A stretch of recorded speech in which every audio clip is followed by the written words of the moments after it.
ये कहानी है सन 2045 की, जब pollution, global warming, over population के कारण पूरी दुनिया में अराजकता फैली हुई थी। अमेरिका की आर्थिक स्थिति दिन ब दिन बद से बदतर होती जा रही थी और गरीबी अपने चरम सीमा पर थी। लोग इस कोलाहल भरी दुनिया से तंग आ गए थे। इसी कोलाहल में जेम्स हैलिडे और ऑग नाम के दो गेम डेवलपर्स ने ओएसिस नाम की वर्चुअल रियलिटी की रचना की। ओएसिस में आप कुछ भी कर सकते थे, कहीं भी जा सकते थे। जैसे कि उसमें वेकेशन प्लेनेट नामक एक जगह थी जहाँ पिरामिड्स में स्कीइंग किया जा सकता था। वहाँ बैटमैन के संग माउंट एवरेस्ट पे चढ़ा जा सकता था। फिर ओएसिस में एक ग्रह जितना बड़ा कसिनो भी था। इसी वर्चुअल रियलिटी में आप शादी भी कर सकते थे और तलाक भी ले सकते थे। लोग ओएसिस में लंबे, खूबसूरत, डरावने, दूसरे जेंडर, दूसरी प्रजाति, कार्टून और इसी तरह से कुछ भी बन पाते थे। लोग ओएसिस में वो सब करने आते थे जो वो करना तो चाहते थे, लेकिन असल दुनिया में कर नहीं पाते थे। फिल्म शुरू होती है अमेरिका के कोलंबस शहर के झोपड़पट्टी इलाके द स्टैक्स से। फिल्म का अहम किरदार वेड वॉट्स, जिसके माँ बाप उसके बचपन में ही चल बसे थे। वो अपनी मौसी के साथ उनके घर पे रहता था, लेकिन वो अपना अधिकतर समय पास ही के ट्रेलर में गुजारता था, जहाँ से वो वर्चुअल रियलिटी में सर्फिंग किया करता था। हर रोज की तरह वो आज भी अपने ट्रेलर में आता है और आते ही अपनी ओमनी डायरेक्शनल ट्रेडमिल पर सवार हो जाता है। इस ट्रेडमिल पर आप एक ही जगह पर रहकर चारों दिशाओं में चल सकते हैं, दौड़ सकते हैं। फिर वो अपना वीआर हेडसेट पहनकर ओएसिस की सपनों की दुनिया में प्रवेश करता है। यहाँ पे सारे लोग अपने अपने विभिन्न अवतार में मौजूद रहते थे। वेड वॉट्स भी इसमें पार्जिवल नामक अवतार के रूप में मौजूद था। यहाँ पे ही लोग मित्र बनाते थे। पार्जिवल का भी एक परम मित्र था जिसका नाम था एच उस वक्त प्लेनेट डूम पर युद्ध में मशगूल था। प्लेनेट डूम ओएसिस की सबसे खतरनाक जगह थी। यहाँ पर लोग आकर एक दूसरे से युद्ध करते थे और एक दूसरे के अवतार नष्ट करने की कोशिश करते थे। अवतार के नष्ट होते ही उस प्लेयर के सारे कॉइन्स और हथियार बाकी प्लेयर्स लूट सकते थे। अवतार मारा जाता है तो वो दोबारा जीवित हो सकता है, लेकिन वो प्लेयर अपने सारे कॉइन्स, हथियार, कपड़े सब कुछ खो देगा और उसे फिर से जीरो से स्टार्ट करना पड़ेगा। क्योंकि प्लेयर्स अपना बहुत सारा समय और पैसे ओएसिस में हथियार, कपड़े इत्यादि पर खर्च करते थे, कई बार वे इस सदमे को बर्दाश्त नहीं कर पाते थे और आत्महत्या करने की भी कोशिश करते थे। एच युद्ध के मैदान में दूसरे अवतार को नष्ट करके उनके कॉइन्स अपने अकाउंट में लपेटते जा रहा था। युद्ध में जीतने वाले को इनाम के तौर पर ग्रिगोरियस 120 नाम का आर्टिफैक्ट भी मिलने वाला था। आर्टिफैक्ट्स ओएसिस में पाए जाने वाले स्पेशल हथियार थे जिनमें कुछ स्पेशल पावर्स होती थी। जैसे कि ग्रिगोरियस 120 की विशेषता ये थी कि इसको इस्तेमाल करके प्लेयर अगले 2 मिनट के लिए किसी भी विशाल रोबोट में तब्दील हो सकता था। एच युद्ध में मशगूल था, तभी उसे पार्सिवल का कॉल आता है। पार्सिवल उसे बताता है कि अगली रेस 20 मिनट में शुरू होने वाली है और उसे जल्दी रेस ट्रैक पर पहुंचने के लिए कहता है। तभी उस युद्ध में उन्हें एच के दूसरे दोस्त डाइटो और शो भी नजर आते हैं। एच उन दोनों से लड़ रहे प्लेयर्स को अपनी बंदूक से मार गिराता है। पार्सिवल एच को जल्दी से रेस ट्रैक पर पहुंचने को कहकर फोन रख देता है। एडवेंचर से भरा ये ओएसिस जेम्स हैलिडे के दिमाग की उपज थी। हैलिडे और उसके बेस्ट फ्रेंड ऑग ने ओएसिस का पहला वर्जन सन 2025 में रिलीज किया था। रिलीज होते ही वो तुरंत सफल हो गया और इसने उन दोनों को काफी अमीर बना दिया। लेकिन कुछ वर्षों बाद किसी कारणों से ऑग ने कंपनी छोड़ दी। और रही बात हैलिडे की, तो वो न सिर्फ दुनिया की सबसे बड़ी कंपनी का मालिक था, बल्कि उसे एक तरह के भगवान का दर्जा प्राप्त हो चुका था। लोग उसे बहुत प्यार करते थे। और फिर 7 जनवरी 2040 को हैलिडे का निधन हो गया।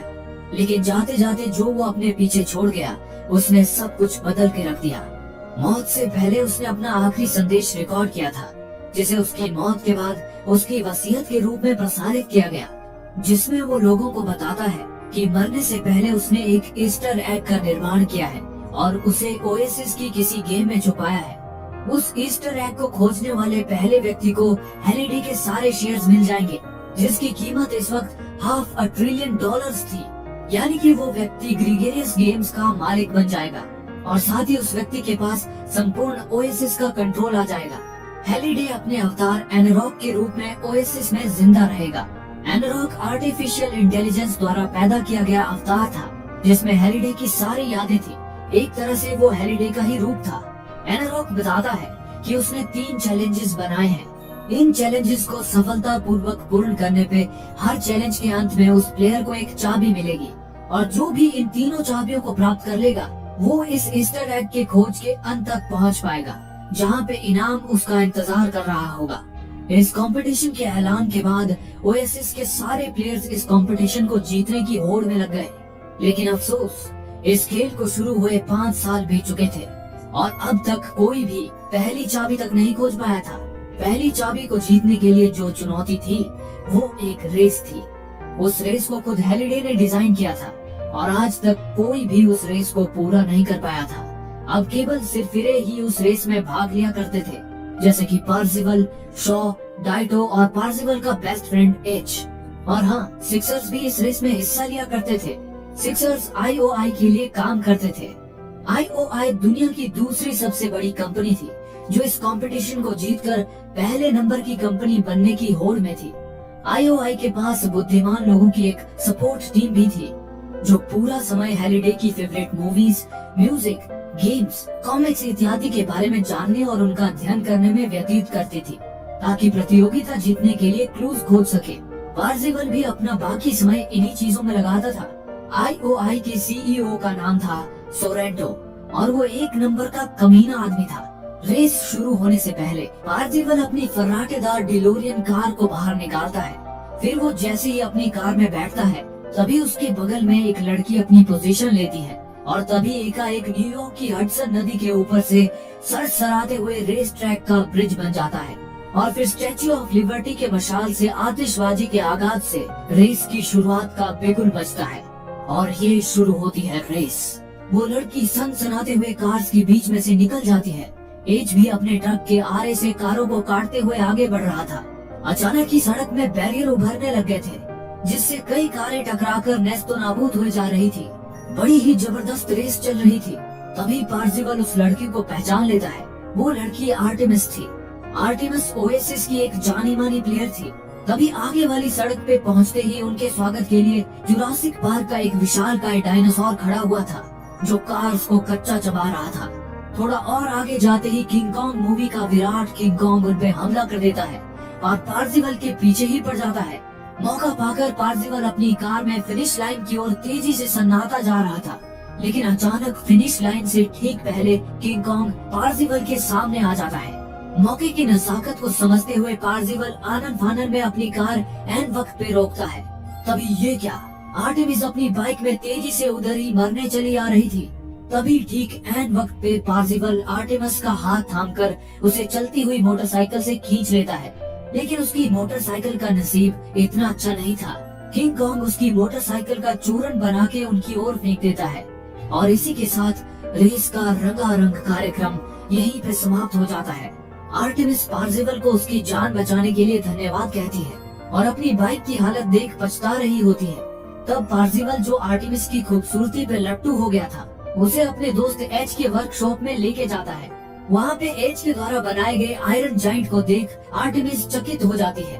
फिर एच आर्टेमिस की बाइक को देख के कहता है कि वो 10 मिनट में बाइक को ठीक कर देगा और वो अपने काम में जुट जाता है।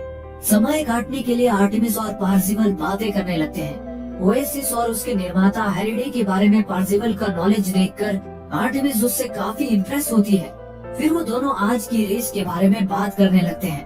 पार्सिवल कहता है कि किंग कॉन्ग को कोई पार नहीं कर सकता, ये जैसे इस खेल का नियम ही है। इस पर आर्टेमिस कहती है कि ऐसा नहीं हो सकता क्योंकि हैलिडे को नियम बनाने पसंद नहीं थे।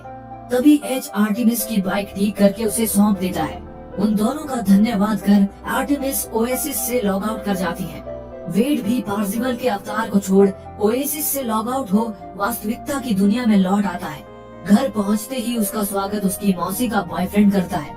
मौसी का बॉयफ्रेंड एक नंबर का निकम्मा था और आए दिन वेड को परेशान करता रहता था। तभी मौसी आकर अपने बॉयफ्रेंड को रोकती है और उसे और वेड को अपने अपने कमरे में जाने के लिए कहती है। वेड उर्फ पार्सिवल उस रात सोते सोते पहली चाबी की चुनौती के बारे में सोच रहा था। उसके दिमाग में आर्टेमिस की कही एक ही लाइन बार बार आ रही थी कि हैलिडे को नियम बनाने पसंद नहीं थे। अगली सुबह वेड उर्फ पार्सिवल क्लू ढूंढने के लिए ओएसिस में प्रवेश करता है। वो वहाँ हैलिडे जर्नल्स नामक बिल्डिंग में जाता है। जिस दिन ईस्टर एग कंपटीशन का ऐलान हुआ था उसी दिन हेलिडे जर्नल्स नाम की ये बिल्डिंग भी ओएसिस में प्रकट हुई थी। हेलिडे के अवतार एनोराक ने प्रतियोगियों को सलाह दी थी कि वे उसके दिमाग में क्लूज को ढूंढे, और ये हेलिडे जर्नल्स लगभग उसका दिमाग ही था, जहां उसकी हर एक याद को बारीकी से सिलसिलेवार तरीके से संग्रह करके रखा था। हेलिडे की personal photographs, home video recordings, surveillance और नैनी कैम्स से ली गई वीडियोस, इन सभी को कंबाइन करके कुछ 3D रिकॉर्डिंग्स में तब्दील किया गया था। साथ ही हेलिडे ने उसकी देखी हुई हर फिल्म, गेम, किताब और टीवी प्रोग्राम को संजो के हेलिडे जर्नल्स में रखा था। शुरू में वहाँ प्लेयर्स की भीड़ उमड़ी रहती थी। हर प्लेयर क्लूज को क्रैक करना चाहता था, लेकिन अब वहाँ सिर्फ पार्जिबल जैसे ही गिने चुने लोग आते थे। हेलिडे जर्नल्स का एक क्यूरेटर था जो वहाँ प्लेयर्स को जानकारी ढूंढकर उपलब्ध कराता था। पार्जिबल क्यूरेटर को ग्रिगेरियस गेम्स, जो कि हेलिडे की कंपनी थी, उसकी 2029 की एक रिकॉर्डिंग दिखाने को कहता है, क्योंकि इसी रिकॉर्डिंग में हेलिडे ने कहा था कि उसे नियम बनाना पसंद नहीं है। पार्जिबल इन रिकॉर्डिंग्स को हजारों बार देख चुका था, लेकिन आज उसे लग रहा था कि वो कुछ मिस कर रहा है। क्यूरेटर उसे ले जाकर ऑफिस पार्टी के बाद का दृश्य दिखाता है, जिसमें हेलिडे और उसका पार्टनर ऑग ओएसिस को लेकर बहस कर रहे थे। ऑग का कहना था कि ओएसिस अब सिर्फ एक गेम नहीं रहा, बल्कि लोग इसे अपनी जिंदगी बना रहे हैं और असली दुनिया से मुंह मोड़ रहे हैं, जो बिल्कुल भी ठीक नहीं है। उन्हें ओएसिस के इस्तेमाल को लेकर कुछ नियम बनाने होंगे, लेकिन हेलिडे इसके लिए राजी नहीं था। वो कहता है कि उसे नियम बनाना पसंद नहीं है, उसे चीजें वैसे ही पसंद है जैसे वो पहले थी, जिससे ऑग नाराज होकर अपना इस्तीफा देने की बात करता है और कहता है कि समय के साथ चीजें बदलती रहती हैं और हम समय में पीछे नहीं जा सकते। इतना कहकर ऑग वहाँ से चला जाता है। उसके जाते ही हेलिडे खुद से ही बतियाने लगता है, हम पीछे की ओर क्यों नहीं जा सकते, बस एक बार पीछे की ओर, बहुत तेजी से, जितनी तेज हम जा सकते हैं उतनी तेजी से, वाकई पूरा एक्सीलरेटर दबाते हुए। ये सुनते ही पार्जिबल की दिमाग की बत्ती जल उठती है। उसने पहला क्लू ढूंढ लिया था। बस फिर क्या था, पार्जिबल फिर से रेस में सम्मिलित होता है। इस बार भी आर्टेमिस उसके बगल में आके खड़ी होती है। वो पार्जिबल के हाव भाव देखकर समझ जाती है कि उसे कुछ तो क्लू मिला है। वो उससे क्लू पूछ ही रही होती है कि ठीक तभी रेस शुरू हो जाती है। सब बंदूक की गोली से दंदनाते हुए आगे निकल जाते हैं, लेकिन ये क्या, पार्जिबल अपनी कार में वहीं का वहीं खड़ा था। आर्टेमिस अपने रियर व्यू मिरर में पार्जिबल को देख रही होती है। तभी पार्जिबल अपनी कार को रिवर्स गियर में डालकर कार पूरी स्पीड से उल्टी दिशा में पीछे की ओर भगाता है। जैसा हेलिडे ने कहा था, उसकी कार दीवार से टकराने ही वाली थी कि तभी जमीन में एक रास्ता खुल जाता है और उसकी कार उसमें उतर के एक घुमावदार मोड़ से घूमते हुए सरपट भागने लग जाती है। ऊपर देखने पे पार्जिबल को समझ आता है कि वो रेस ट्रैक के ठीक नीचे था और वो नीचे नीचे ही रिवर्स में फिनिश लाइन की ओर तेजी से बढ़ा चला जा रहा था। ऊपर कार फूटते जा रही थी और नीचे वो शांति से बिना किसी रुकावट और अड़चन के सनसनाए जा रहा था। और फिर एक रैंप से होते हुए पार्जिबल की कार फिनिश लाइन को पार कर जाती है और इस तरह से पार्जिबल रेस जीत जाता है। तभी वहाँ प्रकट होता है एनोराक, हेलिडे का अवतार रूप। वो पार्जिबल को रेस जीतने की एवज में पहली चाबी देता है। उसी के साथ उसे दूसरी चाबी का क्लू भी पुरस्कार के रूप में मिलता है। उधर खाली स्कोर बोर्ड पर पार्जिबल का नाम पहले स्थान पे आ जाता है। रेस जीतने पे पार्जिबल को इनाम स्वरूप 1 लाख कॉइन्स भी मिले थे। इन कॉइन्स से आर्टिफैक्ट्स खरीदने पार्जिबल एज के साथ आर्टिफैक्ट्स मार्केट में जाता है। वहाँ पे उन्हें कैटेगलिस्ट नाम का एक आर्टिफैक्ट दिखता है जिसकी कीमत 20 लाख कॉइन्स थी। वो एक ही झटके में ओएसिस के सारे अवतार को नष्ट करने की क्षमता रखता था, यहाँ तक कि कैटेगलिस्ट के मालिक को भी। पार्जिबल एज को बताता है कि आईओआई के पास कैटेगलिस्ट है। फिर पार्जिबल 20,000 कॉइन्स में एक होली हैंड ग्रेनेड और एक जेमेकस क्यूब खरीदता है और अंततः वो एक X1 बूट सूट ऑर्डर करता है। X1 बूट सूट पहनने के बाद वेड अपने अवतार के शरीर पर होने वाले हर स्पर्श को खुद के शरीर पर भी महसूस कर सकेगा। उधर आईओआई का सीईओ सोरेंटो अपने अवतार में ओएसिस में प्रवेश करता है। वो वहाँ आयरोक से मिलने आया था। आयरोक पैसों के बदले सोरेंटो के काले कारनामों को अंजाम दिया करता था। सोरेंटो ने आयरोक को एक आर्टिफैक्ट ढूंढने के लिए पैसे दिए थे। उस आर्टिफैक्ट का नाम था ऑर्ब ऑफ ऑसुवोक्स, जिसे आयरोक ने ढूंढ लिया था। ऑर्ब ऑफ ऑसुवोक्स एक अभेद मैजिक शील्ड पैदा करता था जिसे सिर्फ जादुई मंत्र द्वारा ही एक्टिवेट या डीएक्टिवेट किया जा सकता था। आईरॉक ऑर्ब ऑफ ऑसुवॉक्स को सोरेंटो के हवाले करता है। इसके बाद सोरेंटो आईरॉक को पार्जिवल को उसके रास्ते से हटाने का काम सौंपता है, जिसे आईरॉक कबूल करता है। उधर पार्जिवल के बाद आर्टेमिस, फिर एच और फिर डाइटो और शो भी पार्जिवल के बताए तरीके से रेस जीत के एक एक कॉपर की चाबी, प्राइज मनी और अगली चाबी के क्लू को हासिल करते हैं। उधर पार्जिवल भी इस क्लू को सुलझाने में जुटा हुआ था। एक रचनाकार जो अपनी ही रचना से घृणा करता है, एक छिपी हुई चाबी, एक छलांग जो कभी नहीं ली गई, अपने कदम पीछे हटाओ, अपने अतीत से बचो और आखिर में दूसरी चाबी तुम्हारी होगी। पहेली में लिखा था अपने अतीत से बचो। हैलिडे किस अतीत से बचने की बात कर रहा है, ये सोचते सोचते वेड की नजर उसके ट्रेलर में लगाए न्यूज़पेपर कटिंग की तरफ जाती है, जहां हैलिडे के पार्टनर ऑग और उसकी मृत पत्नी की फोटो लगी थी। इसके बाद पार्जिवल फिर से क्लू को क्रैक करने के लिए हैलिडे जर्नल्स पहुंच जाता है। वहां अब क्लू ढूंढने के लिए हजारों प्लेयर्स आए थे। पार्जिवल की जीत ने इस कंपटीशन में फिर से जान डाल दी थी। पार्जिवल के वहां कदम रखते ही सभी प्लेयर्स उसे घेर लेते हैं और उसके साथ सेल्फी खिंचवाने लगते हैं। पार्जिवल अब एक सेलिब्रिटी बन गया था।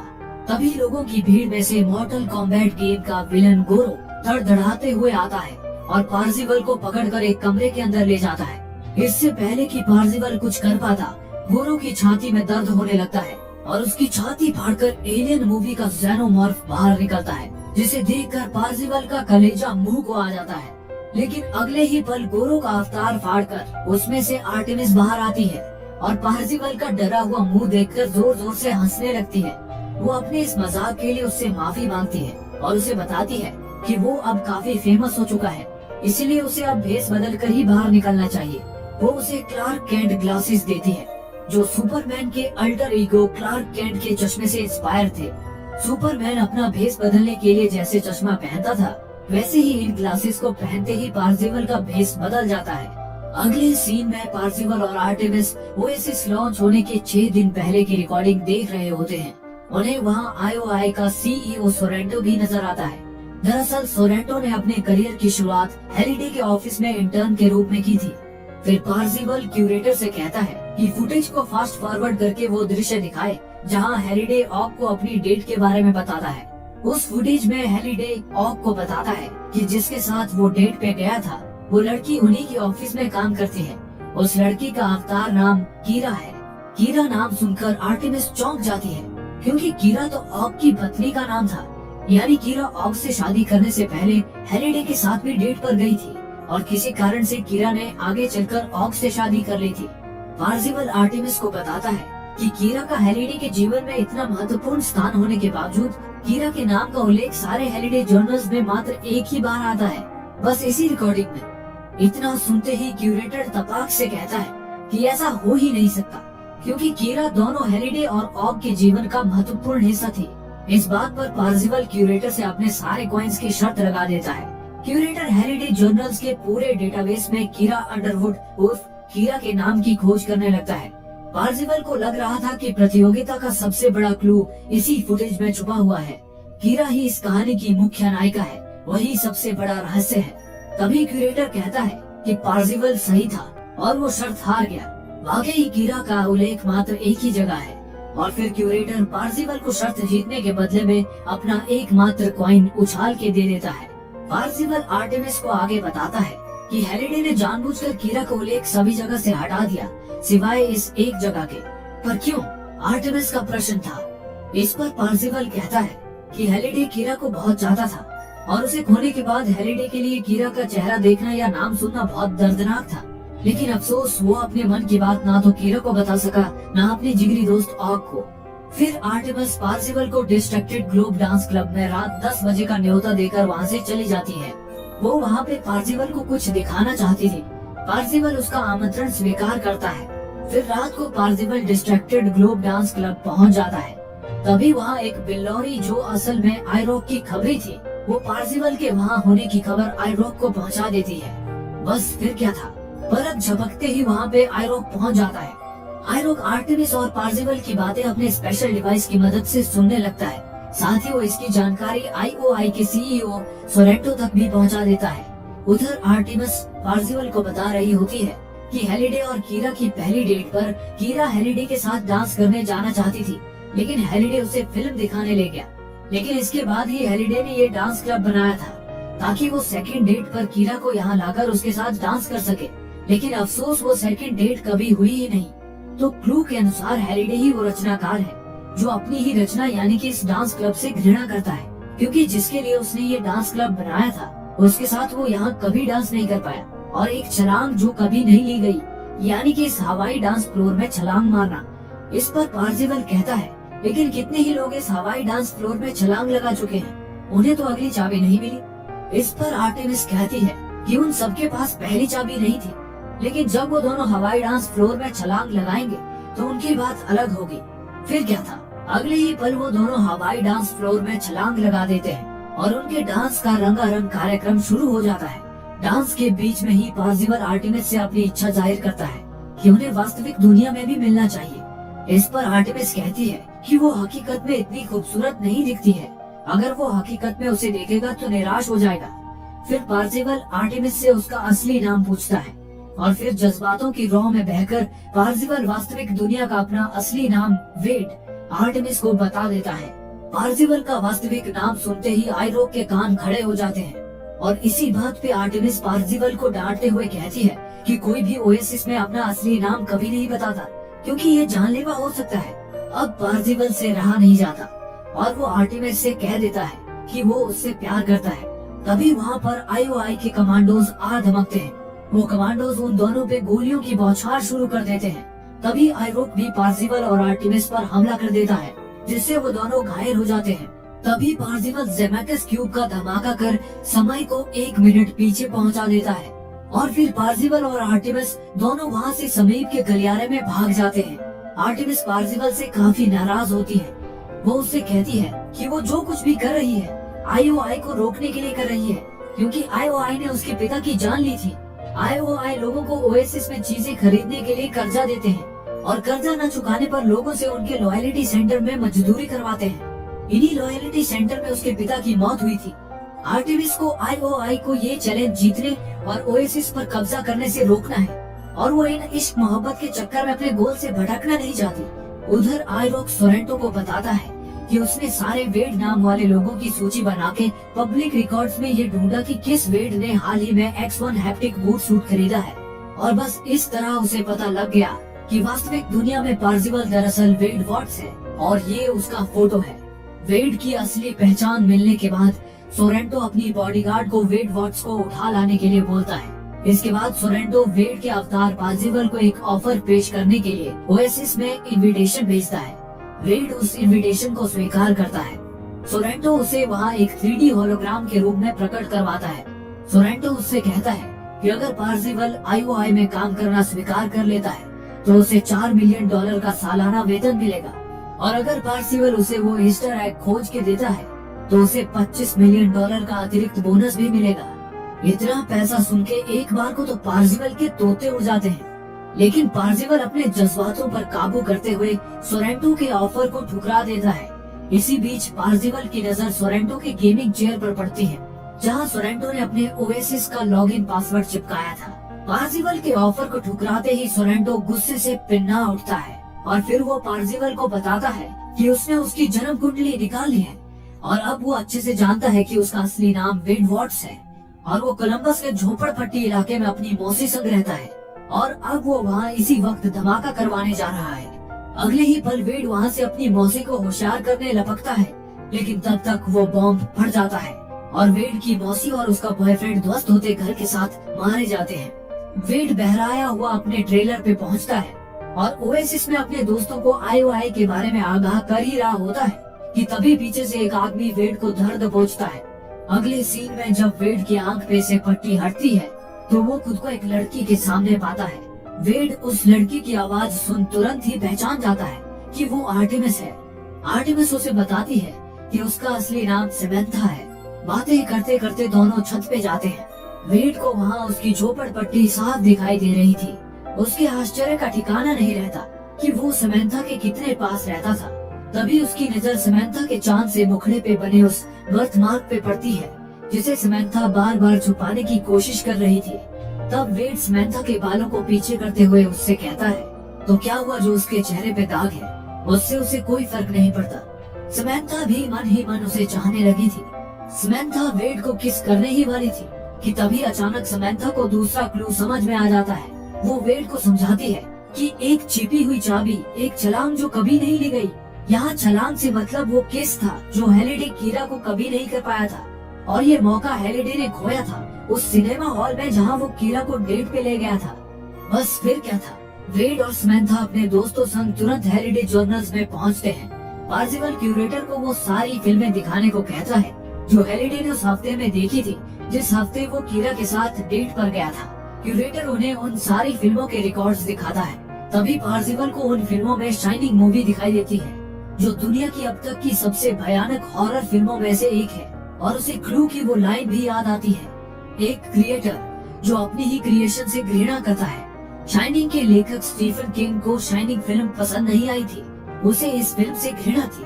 पार्सिवल और आर्टेमिस समझ जाते हैं कि अगली चाबी इसी फिल्म में छुपी हुई है, और वे क्यूरेटर को उन्हें इस फिल्म के सिनेमा हॉल में ले जाने के लिए कहते हैं। क्यूरेटर उन्हें उस फिल्म के सिनेमा हॉल में भेज देता है। उस सिनेमा हॉल के अंदर पहुंचते ही ऐसा लगता है जैसे वो शाइनिंग मूवी के अंदर ही आ गए हों। वे सब वहां रुककर अगले क्लू के बारे में डिस्कस करने लगते हैं। एच ने शाइनिंग मूवी नहीं देखी थी, इसलिए वो चुपचाप पीछे खड़ा था। तभी एच से एक गेंद आके टकराती है। एच वो गेंद किसने फेंकी ये देखने के लिए गेंद के पीछे जाता है, जहाँ उसकी नजर दो जुड़वा बच्चियों पे पड़ती है। वो लड़कियां बिना कुछ कहे वहाँ से पलट के एक लिफ्ट में दाखिल हो जाती हैं। एच उनके पीछे भागता है। तब तक पार्सिवल और आर्टेमिस भी वहाँ पहुँच जाते हैं। उन्होंने शाइनिंग मूवी देखी थी, इसलिए उन्हें पता था कि लिफ्ट का बटन दबाते ही क्या होगा, और वो एच को रोकने के लिए आगे बढ़ते हैं। लेकिन तब तक एच लिफ्ट का बटन दबा चुका था, और जैसे कि शाइनिंग मूवी में दिखाया गया था, खून का एक विकराल सैलाब लिफ्ट से फूट पड़ता है जो अपने साथ एच को बहा ले जाता है। एच डूबते उभरते अचानक एक फोटो फ्रेम का सहारा लेता है। वो फोटो थी हेलिडे और कीरा की, लेकिन ज्यादा देर तक वो फोटो एच के वजन को झेल नहीं पाती है और खून दोबारा से उसे बहा ले जाता है। फिर बहते हुए अचानक वो एक दरवाजे को थामता है और तेजी से उठकर रूम नंबर 237 में घुस जाता है। उस रूम के बाथरूम में एक औरत नहा रही थी। एच को देख वो औरत टब से बाहर आती है और एच से लिपटने लगती है। तभी एच की नजर शीशे पे पड़ती है। हे भगवान, वो औरत नहीं बल्कि एक बूढ़ी चुड़ैल थी। एच उससे बचने के लिए पीछे भागता चला जाता है। तभी एक तेज धार कुल्हाड़ी आके एच को चीरने की कोशिश में लग जाती है। तभी सामने से वो चुड़ैल खंजर लेकर एच पर टूट पड़ती है। एच खुद को बचाने के चक्कर में बाथ टब में गिर जाता है, और उस बाथ टब से होते हुए वो एक भूल भुलैया में आ गिरता है, जहाँ वो बुढ़िया उसकी मौत बनकर उसके पीछे पड़ी थी। एच के लिए अब बच पाना नामुमकिन था कि तभी अचानक पार्सिवल और आर्टेमिस एच को वहाँ से खींचकर बाहर निकाल लेते हैं। तभी भागते भागते एच उन्हें बताता है कि उसने कीरा की फोटो एक जगह देखी है। फिर एच उन्हें उस फोटो के पास ले जाता है। हेलिडे और कीरा को एक साथ देखकर आर्टेमिस को एहसास होता है कि हेलिडे का सबसे बड़ा भय द शाइनिंग या कोई किताब या कोई और फिल्म नहीं थी, बल्कि उसका सबसे बड़ा भय था कीरा को डांस के लिए पूछना। यही वो छलांग थी जो वो कभी नहीं ले पाया। कीरा ही वो अगली चाबी है। तभी उन्हें कहीं से म्यूजिक सुनाई देती है। म्यूजिक का पीछा करते हुए वो लोग बॉल रूम अर्थात जहाँ बॉल डांस हो रहा था वहाँ पहुँचते हैं। वहाँ ज़ॉम्बीज़ डांस कर रहे थे। तभी आर्टेमिस को वहाँ कीरा दिखाई देती है। कीरा को देखते ही आर्टेमिस उसकी तरफ कूद पड़ती है और बाकी सब बाहर खिंच जाते हैं। फिर आर्टेमिस नाचते हुए ज़ॉम्बीज़ के ऊपर से होते हुए कीरा तक पहुँच जाती है, और फिर वो कीरा से पूछती है कि क्या वो उसके साथ डांस करना पसंद करेगी। इस पर कीरा उससे कहती है पता है वो कितने समय से उसके पूछने का इंतजार कर रही थी। और इसी के साथ कीरा एनोराक में तब्दील हो जाती है। एनोराक आर्टेमिस को चैलेंज पूरा करने के लिए कांग्रेचुलेट करता है और उसे जेड की देता है। आर्टेमिस उससे दरवाजा खोल के अगली चाबी का क्लू पढ़ती है। उधर सोरेंटो को उसके आदमी बताते हैं कि आर्टेमिस के बाद पार्सिवल को भी जेड की प्राप्त हो चुकी है। उधर सोरेंटो की बॉडीगार्ड आर्टेमिस उर्फ समंथा के साथी को उसके टैटू के माध्यम से लोकेट कर लेती है और समंथा के ठिकाने का पता लगा लेती है, और फिर उनके ठिकाने पे आईओआई के लोग हमला बोल देते हैं। समंथा किसी तरह वेड को वहाँ से भगाने में कामयाब हो जाती है, लेकिन सोरेंटो की बॉडीगार्ड समंथा को पकड़ लेती है और उसे बताती है कि आईओआई ने उसका सारा कर्जा खरीद लिया है, यानी कि अब समंथा आईओआई की कर्जदार बन चुकी है और उसको नजदीक के आईओआई लॉयलिटी सेंटर में रखा जाएगा, जब तक कि वो अपना कर्जा नहीं चुका देती। उधर एच वेड को ढूंढ लेती है। एच वास्तविक दुनिया में असल में एक लड़की थी जिसका नाम हेलेन था। फिर वो उसे वैन के पास ले जाती है जहाँ वेड की मुलाकात डाइटो से होती है। डाइटो वेड को बताता है कि समंथा ने उन्हें मैसेज भेज दिया था कि वेड उन्हें यहाँ पे मिलेगा।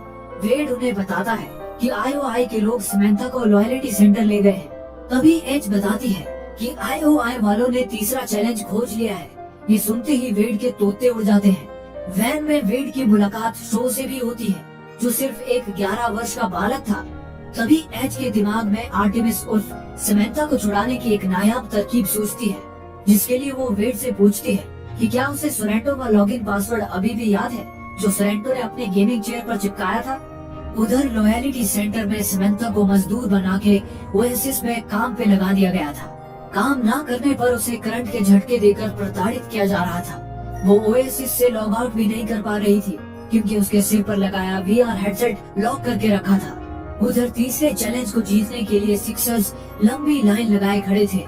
IOI ने क्लू से ये तो पता कर लिया था कि इस चैलेंज को वीडियो गेम को खेल के जीतना है, लेकिन उन्हें ये नहीं पता चल पाया था कि एग्जैक्टली कौन सा गेम खेलना है। इस वजह से सारे सिक्सर्स एक एक करके सारे गेम्स ट्राई कर रहे थे।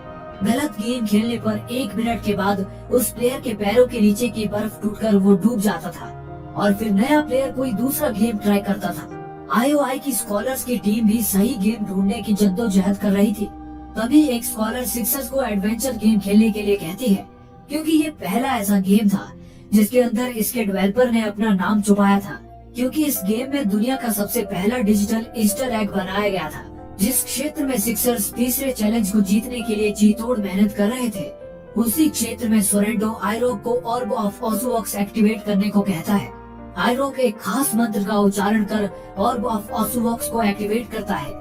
एक्टिवेट होते ही एक प्रोटेक्टिव शील्ड, एक अभेद कवच की रचना हो जाती है जो संपूर्ण क्षेत्र को ढक लेता है ताकि कोई और प्लेयर उस क्षेत्र में आके उस चैलेंज में बाधा न डाल सके और सिक्सर्स अपना समय लेते हुए तीसरे चैलेंज को जीत सके।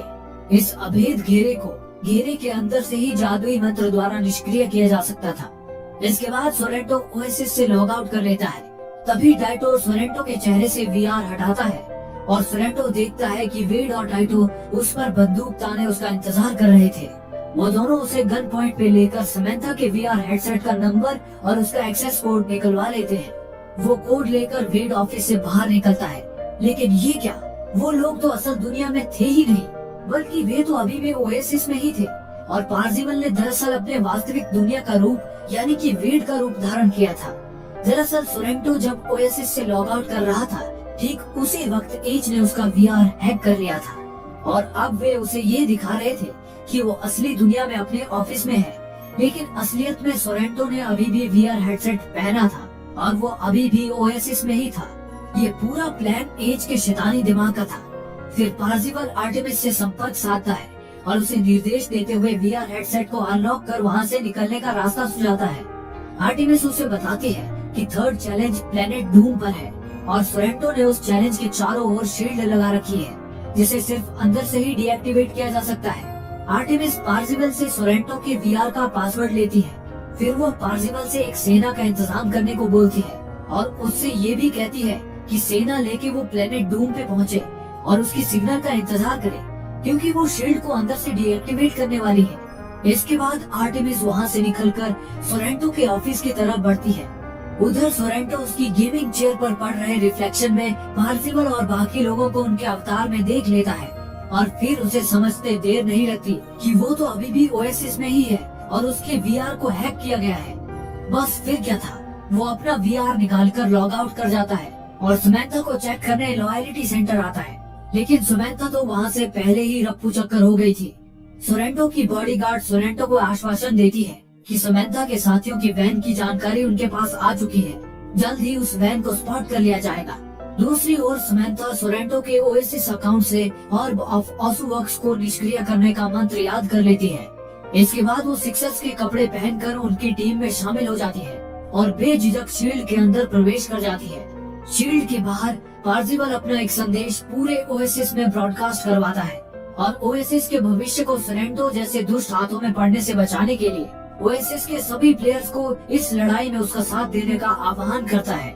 एच, डाइटो और शो भी लड़ाई के लिए तैयार हो जाते हैं। एच उसके वर्कशॉप में रखे आयरन जाइंट को एक्टिवेट कर लेती है और उसी को अपने अवतार के रूप में धारण करती है। आखिरकार पार्जिवल की भावपूर्ण पुकार रंग लाती है और पूरा ओएसिस उसके साथ आ जाता है इस महायुद्ध में सोरेंटो के खिलाफ। शील्ड के अंदर आर्टेमिस छुपते छुपाते एक रिमोट डिवाइस के माध्यम से मंत्र का उच्चारण कर वो ऑर्ब ऑफ ऑसुवक्स को डीएक्टिवेट करने की प्रक्रिया आरंभ कर देती है और थोड़ी ही देर में ऑर्ब ऑफ ऑसुवक्स निष्क्रिय होते हुए एक जोरदार धमाके से संपूर्ण सुरक्षा कवच को ढहा देता है और फिर एक भीषण युद्ध होता है पार्जिवल की सेना और आईओआई कमांडोज के बीच। सोरेंटो भी अपने मेगावर्ड जिला के अंदर बैठ के युद्ध में कूद पड़ता है। एच अपने आयरन जाइंट से सोरेंटो पर हमला बोल देता है और मौका देखकर अपने साथ छुपाकर लाई आर्टेमिस को बाहर निकालता है। आर्टेमिस मेगावर्ड जिला के आंख में छेद करके उसके अंदर मैड बॉल डाल देती है जो एक भयंकर हंसी के साथ फट पड़ता है और सोरेंटो के अवतार की धज्जियां उड़ जाती है। लेकिन सोरेंटो ने आर्टेमिस को आईओआई कमांडो की वर्दी में देख लिया था। वो समझ चुका था कि समैंथा वही आईओआई प्लाजा में ही है। वो समैंथा को ढूंढना शुरू करता है। समैंथा को भी इस बात का पता चल जाता है। पार्जिवल आर्टेमिस की घबराहट से भाग जाता है कि वास्तविक दुनिया में वो खतरे में है। वो उसे तुरंत आईओआई से निकल जाने के लिए कहता है, लेकिन आर्टेमिस ये युद्ध छोड़कर नहीं जाना चाहती थी। तब पार्जिवल उसे असली दुनिया में साउथ रिवर एरिया में मिलने के लिए कहता है और इसी के साथ वो आर्टेमिस को गोली मार देता है ताकि वो लॉग आउट हो जाए। तभी वास्तविक दुनिया में सोरेंटो लगभग समैंथा को पकड़ने ही वाला होता है कि तभी वो बार बार बचती है और वहाँ से निकल भागने में कामयाब हो जाती है। उधर ओएसिस में आईओआई के कमांडोज का शिकंजा पार्जिवल पर कसता जा रहा था। कमांडोज को अपनी तरफ बढ़ता हुआ देख पार्जिवल उनकी तरफ होली हैंड ग्रेनेड फेंकता है जिसके फटते ही सारे कमांडोज चिल्लर में बदल जाते हैं। फिर पार्जिवल और शो अंतिम चैलेंज के करीब पहुंच जाते हैं जो कि एडवेंचर नामक गेम था। शो गेम खेलते हुए कमांडो को तीर मारने ही वाला था कि पार्जिवल उसे ये कहते हुए रोक देता है कि वो कमांडो इतनी मेहनत से जीतने की कोशिश कर रहा है। अंततः कमांडो गेम जीत जाता है। पर ये क्या, गेम जीतने के बाद भी बर्फ चटक जाती है और वो कमांडो पानी की गहराइयों में समा जाता है। तब ये सब लाइव टेलीकास्ट के माध्यम से देख रही आईओआई की स्कॉलर क्लू को दोहराती है, जो भी जीतेगा वो हारेगा। उधर पार्जिवल भी शो से यही कहता है कि ये चैलेंज जीतने के बारे में नहीं है बल्कि खेलने के बारे में है। तभी वहाँ सोरेंटो आयरोप के साथ टपक पड़ता है। वो पार्जिवल को एक आखिरी प्रस्ताव देता है कि तुम मुझे चाबी दे दो और मैं बदले में अभी के अभी 50 मिलियन तुम्हारे अकाउंट में देता हूँ। पर पार्जिवल नहीं मानता। इस पर सोरेंटो कैटाकलिस्ट से पूरे ओएसिस के अवतार्स को नष्ट करने की धमकी देता है। फिर सोरेंटो कैटाकलिस्ट को एक्टिवेट करना शुरू करता है। तभी पार्जिवल कैटाकलिस्ट को उछाल के एक लात मारता है। भारी हाथापाई के बीच सोरेंटो आखिरकार कैटाकलिस्ट को एक्टिवेट कर ही देता है और इसी के साथ एक ऐसा जलजला उठता है जो संपूर्ण ओएसिस के अवतारों को नेस्तनाबूद कर देता है। पूरे ओएसिस के अवतार्स को तबाह करने के बाद सोरेंटो बड़े शान से वास्तविक दुनिया में अपने ऑफिस में स्कोर बोर्ड को देख रहा होता है। पूरा स्कोर बोर्ड खाली हो चुका था। लेकिन ये क्या, ओएसिस में पार्जिवल तो अभी भी जीवित था। पार्जिवल अपनी जेब में हाथ डालता है और क्यूरेटर के दिए हुए सिक्के को पलटता है। वो सिक्का कोई आम सिक्का नहीं था बल्कि वो तो एक एक्स्ट्रा लाइफ थी। इसी कारण से पार्जिवल मर के भी जिंदा हो गया था और इसी के साथ वो सिक्का उछालता है और स्कोर बोर्ड पे उसका नाम का परचम दोबारा लहराने लगता है। और फिर पार्जिवल उस एडवेंचर गेम को खुद खेलना शुरू करता है जिसका सीधा प्रसारण अब सब लोग देख रहे होते हैं। गेम खेलते हुए पार्जिवल बताता है कि एडवेंचर गेम के डेवलपर रॉबिनेट को अपने इस गेम पे काफी गर्व था, इसलिए वो चाहता था जो भी ये गेम खेले उसे उसका नाम दिखाई दे। लेकिन उस समय गेम कंपनियां गेम डेवलपर्स को क्रेडिट नहीं दिया करती थी, इसलिए उसने दुनिया के पहले डिजिटल ईस्टर एग का निर्माण किया। वो ईस्टर एग था उसका नाम, जो उसने गेम के एक सीक्रेट जगह पर छुपा कर रखा था। इस ईस्टर एग को ढूंढने के लिए आपको गेम जीतने की भी जरूरत नहीं है, आपको बस इसे खेलते रहना है, इस गेम की दुनिया को एक्सप्लोर करते रहना है और आपको वो ईस्टर एग मिल जाएगा। इस आखिरी चैलेंज के लिए हैलिडे ऐसा इंतजाम करके गया था कि प्रतियोगिता का फाइनल सारी दुनिया देख सके। इसी बीच एज समैंथा को ढूंढ लेती है और उसे वैन में लेती है। लेकिन तभी ओएसिस का ड्रोन एज की वैन को लोकेट कर उसकी जानकारी सोरेंटो के बॉडीगार्ड को भेज देता है। बॉडीगार्ड से जानकारी मिलते ही सोरेंटो खुद ही निकल पड़ता है वेड का बेड और बाकियों का बाजा बजाने। उधर पार्जिवल उस एडवेंचर गेम में छुपे हुए ईस्टर एग को खोजने में कामयाब हो जाता है और इसी के साथ क्रिस्टल चाबी के साथ एनोराक प्रकट होता है। पार्जिवल वो चाबी लेने ही वाला होता है कि तभी वास्तविक दुनिया में सोरेंटो अपनी गाड़ी से उनके वैन को एक जोरदार टक्कर मारता है, जिसका असर ओएसिस में पार्जिवल पे भी पड़ता है और वो एनोराक के सामने गिर जाता है। सोरेंटो और उसकी बॉडीगार्ड दोनों तरफ से उनकी वैन को टक्कर मार रहे थे और फिर वैन की रेलम पेल में अंततः तीनों चाबियों को लगाकर पार्जिवल क्रिस्टल चाबी को घुमा देता है और फिर उसे नजर आता है उसके समक्ष वो अद्भुत सुनहरा अंडा। उसके बाद एनोराक उसे ओएसिस के कॉन्ट्रैक्ट पे साइन करने को कहता है, जिससे कि पार्जिवल ओएसिस का मालिक बन जाएगा। पार्जिवल साइन करने ही वाला था, लेकिन वो तभी अचानक रुक जाता है। वो एनोराक से कहता है कि ये गलत है। ऐसा ही एक बार जेम्स हैलिडे ने अपने बेस्ट फ्रेंड ऑग से साइन करवा के उसके सारे शेयर्स खरीद लिए थे और अपने बेस्ट फ्रेंड को खो दिया था और यही हैलिडे के जीवन की सबसे बड़ी गलती थी। ये इस प्रतियोगिता का अंत नहीं हो सकता, ये मात्र एक टेस्ट है। इतना सुनते ही एनोराक भाव विभोर होते हुए कहता है कि वो बस पार्जिवल को परख रहा था, जिसमें पार्जिवल खरा उतरा है और अगले ही पल एनोराक हैलिडे में तब्दील हो जाता है और वो हवेली हैलिडे के बचपन के कमरे में तब्दील हो जाती है। फिर पार्जिवल की नजर कोने में वीडियो गेम खेलते एक बच्चे पे पड़ती है।